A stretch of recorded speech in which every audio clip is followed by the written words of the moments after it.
dans un pain qui va nourrir notre vie, dans un pain qui va répondre à nos problèmes, etc., etc., mais nous donne notre pain quotidien.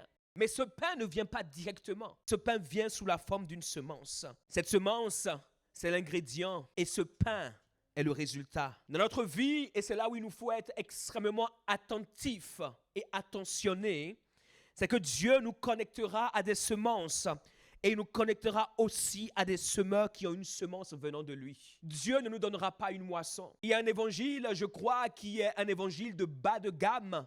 Et si c'était que le cas, ce serait encore bien, mais c'est un évangile qui est faux et qui promet aux gens une moisson simplement parce qu'ils ont prié, parce qu'ils ont jeûné et qu'ils croisent les bras. C'est absolument pas vrai. Dieu nous connecte à la semence et Dieu nous connecte à des semeurs qui ont une semence. Il faut savoir que c'est notre capacité à recevoir la semence, les semences ou des semeurs qui ont une semence qui déterminera le type de moisson que nous porterons, mais aussi que nous serons. Il y a une chose dans laquelle je crois très profondément, c'est que Dieu aime tous les hommes de la même manière. Dieu ne fait exception de personne. Et lorsque nous n'avons pas compris comment Dieu fonctionne, c'est là que le diable va nous pousser à croire qu'il aime plus notre frère que nous, notre soeur que nous, notre voisin que nous. Et nous allons commencer par conclure, si je n'ai pas ceci ou cela, c'est parce que Dieu ne m'aime pas. Absolument faux. Il y a un principe que nous devons comprendre à propos de Dieu, c'est celui de la semence et de la moisson.